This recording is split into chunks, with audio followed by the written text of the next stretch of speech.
what should I be calling this? An extra episode or a film, maybe? Because right now I don't really have the time to be doing this as my Prime Minister needs me, but the request was so good I decided to do this one quickly. The other requests I've received will of course get their own episode in a few days. But what Netherlands asked me to go through was the basics of my language. And so this is what I'll be going through in this episode. Yes and no. When meeting someone. When saying goodbye. Polite words. Simple words and sentences. So let's start then. 2 essential words. Ja and nej. Ja,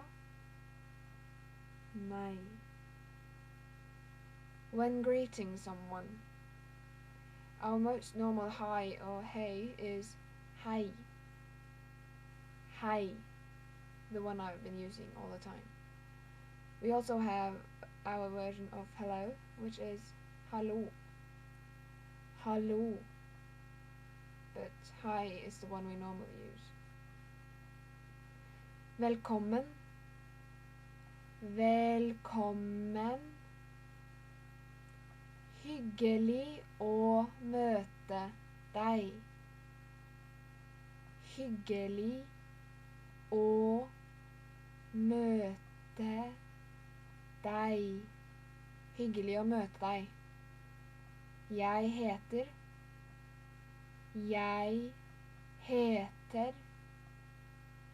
We also have a direct translation of my name is, which is mitt navn er. Though I have never actually used that phrase when introducing myself to someone. Hva heter du? Hva heter du? And again, our direct translation for what's your name is hva er navnet ditt? But that is never used when introducing. Hvordan går det? Hvordan går det? Hvordan går det? Det går bra. Det går bra. Det er godt å se deg. Det er godt å se deg. And then we have all the good morning and so on. One thing though is that good morning is written god morgen, though most people just say god morgen. God morgen. And then we have god dag. God dag. God ettermiddag.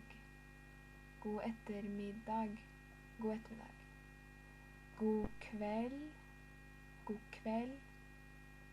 God natt. God natt. Our good morning and good night are of course used when waking up and going to bed, but the other ones are not used very often. And like people sometimes also say morgen in the mornings. Morgen. And then we have when saying goodbye to someone. Our equivalent to goodbye is ha det bra. Ha det bra. Or you could just say ha det. Ha det. Which would be the same as just saying bye.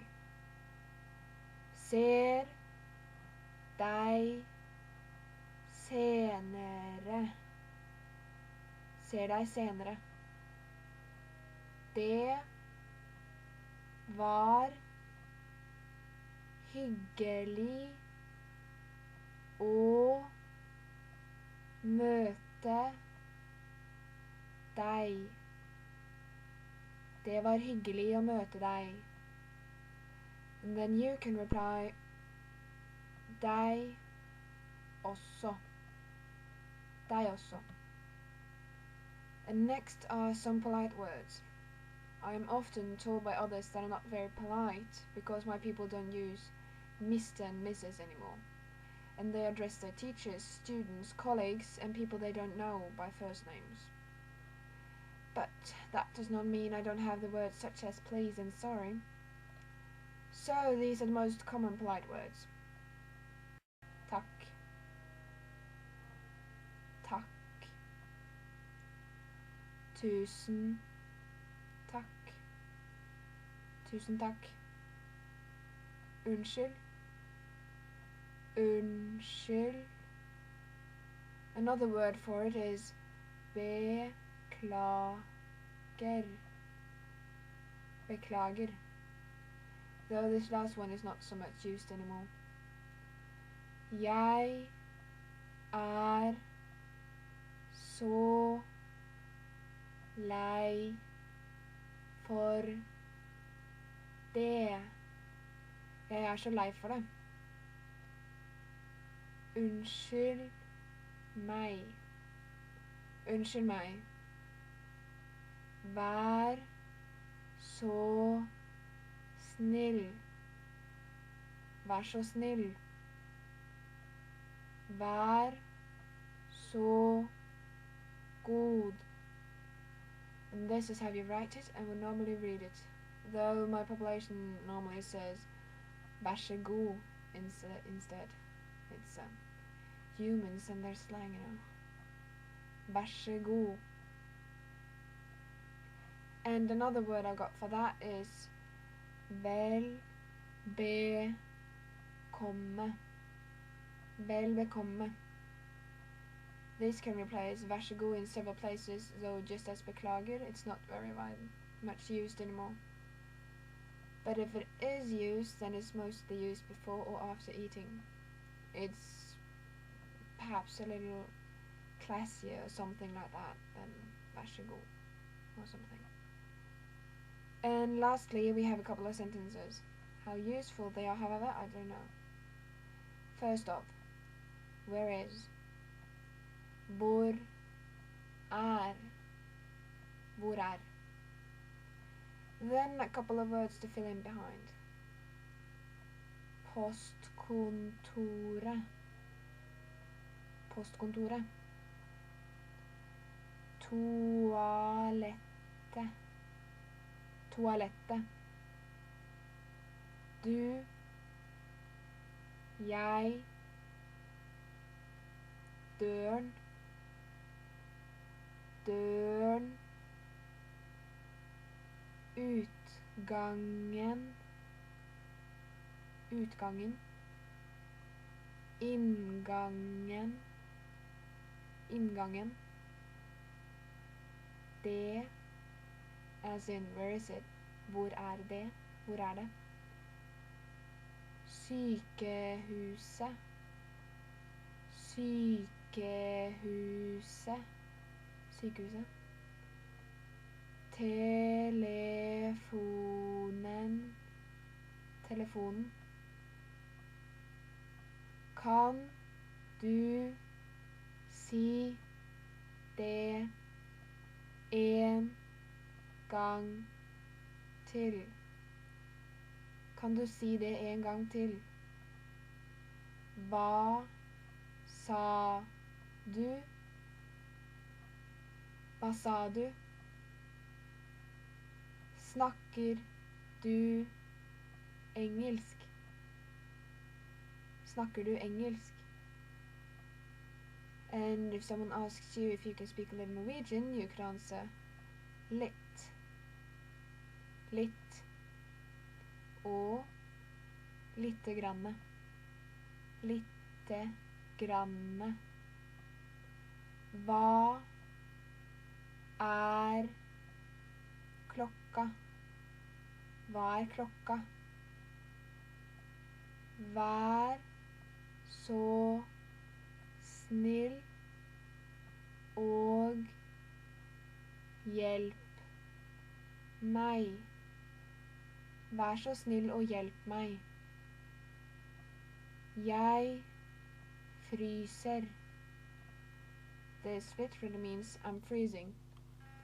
And our translation for I'm cold is jeg kald. But it's more normal to say jeg fryser. Du død, eller bare later du som? Du død, eller bare later du som? Du død, eller bare later du som? And that should be just about enough. If there's anything I have forgotten or something else you want to know, then...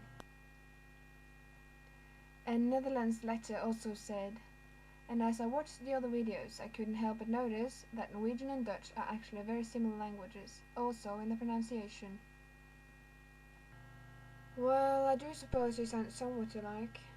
I have a couple of Dutch neighbours whom I see almost every day when I go to work, and like I've already stated, I've been to the Netherlands several times.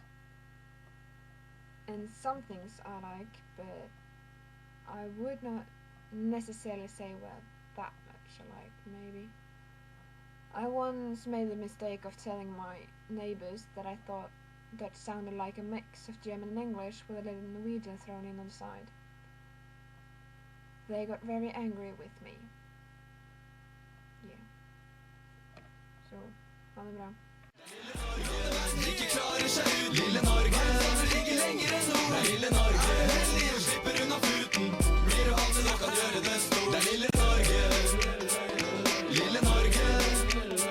Det er lille Norge.